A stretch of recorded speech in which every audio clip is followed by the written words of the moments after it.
नमस्कार दर्शक बंधु।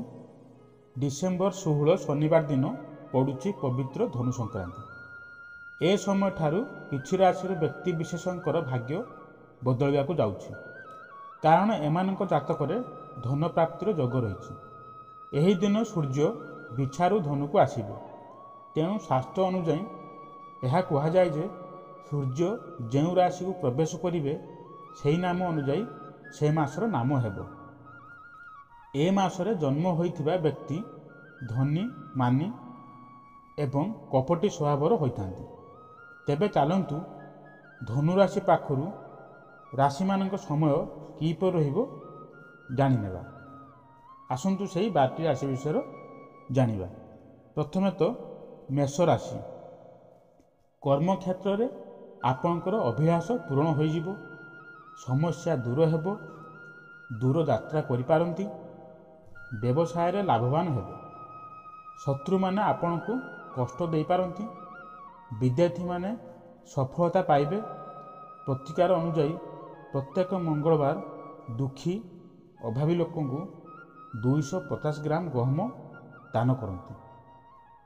वृष राशि। ए राशि व्यक्ति विशेष कर्म क्षेत्र में सफलता पाइबे, मानसिक पूरण हेबो, अर्थ भावर जोग आसिबो, आकस्मिक धन लाभ हेबो, शत्रु दूर हेबे, पारिवारिक अशांति भोग करिवे। विद्यार्थी माने उच्च शिक्षा लाभ करिवे। प्रतिकार स्वरूप तंबा पात्र रे जल भरी सेतिरे अल्प अक्षत पकाई भगवान सूर्यनारायण को अर्पित करंती। मिथुन राशि। ए राशि व्यक्ति विशेषज्ञ कर्म क्षेत्र में समस्या देखा दे पारे। अर्थ अभाव एवं धार कर जनित समस्या देखा देव। विद्यार्थी माने विद्या क्षेत्र में सफलता पाइबे। प्रतिकार स्वरूप प्रतिदिन स्नान पानी रे किछि दुब पकाई स्नान करंतु। कर्कट राशि। ए राशि व्यक्ति विशेषज्ञ व्यवसाय रे कम लाभ रहिबो, कर्म क्षेत्र में अधिक परिश्रम करिया पड़िबो, अजथा खर्च वृद्धि पाइबो। सुसंवाद सहित धन लाभर जोग रही। पारिवारिक शांति एवं विद्या क्षेत्र में सफलता मिलिबो।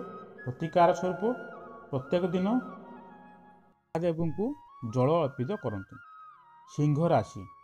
कर्म क्षेत्र में अजथा मतांतर सृष्टि हेबो एवं शत्रु मध्य बढ़िबे। व्यवसाय रे समस्या एवं पारिवारिक अशांति मध्य सृष्टि हेबो।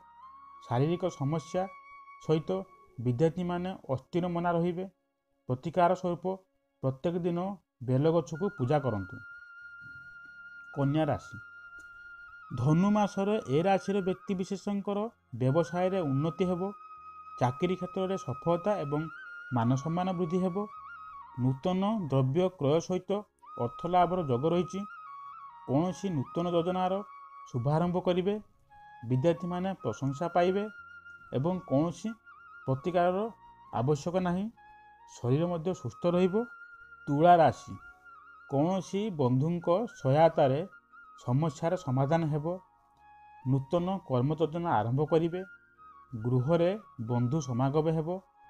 पारिवारिक अशांति दूर हेबो। कौनसी शारीरिक समस्या देखा दे पारे। प्रतिकार स्वरूप प्रत्येक दिन सूर्य देवता को श्वेत चंदन मिश्रित जल अर्पण करंतु। 8 नंबर बिछा राशि। एमाने कर्म क्षेत्र में उन्नति सहित नूतन कर्म योजना आरंभ करिपारंती। मान सम्मान वृद्धि पाइबो।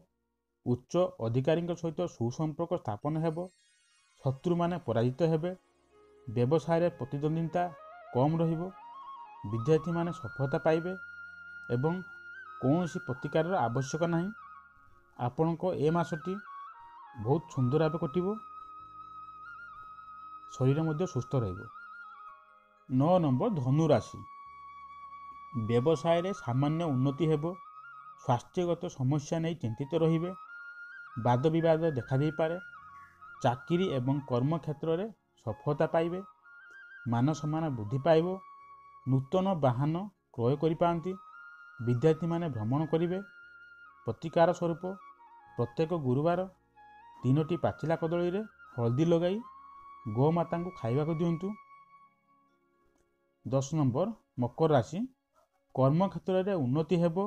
ପୂର୍ବ ନିୟୋଜିତ କାର୍ଯ୍ୟରେ ସଫଳତା ପାଇବେ, ଅର୍ଥ ଲାଭର ସୁଯୋଗ ମିଳିବ, ବ୍ୟବସାୟରେ ଲାଭବାନ ହେବେ, ସମସ୍ତ ସମସ୍ୟା ଏବଂ ପାରିବାରିକ କଳହ ମଧ୍ୟ ଦୂର ହେବ, ବିଦ୍ୟାର୍ଥୀମାନେ ସଫଳ ହେବେ, ଶରୀର ସୁସ୍ଥ ରହିବ ଏବଂ ପରିବାରରେ କୌଣସି ବାଧାବିଘ୍ନ ଉପୁଜିବ ନାହିଁ।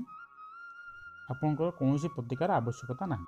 11 ନମ୍ବର କୁମ୍ଭ ରାଶି, ବ୍ୟବସାୟରେ ସଂଘର୍ଷପୂର୍ଣ୍ଣ ରହିବ, ଦୂରଯାତ୍ରାରେ ଯୋଗ ରହିଛି, ଚାକିରି କ୍ଷେତ୍ରରେ ଉନ୍ନତି ହେବ ଏବଂ ପଦୋନ୍ନତି ମିଳିବ, ଆକସ୍ମିକ ଧନଲାଭର ସୁଯୋଗ ରହିଛି, ମାନ ସମ୍ମାନ ବୃଦ୍ଧି ହେବ, ସାମାଜିକ ପ୍ରତିଷ୍ଠା ବୃଦ୍ଧି ପାଇବ, କୌଣସି ଭୁଲ ପାଇଁ ଆପଣ ଅପଦୋଷ ପାଇପାରନ୍ତି।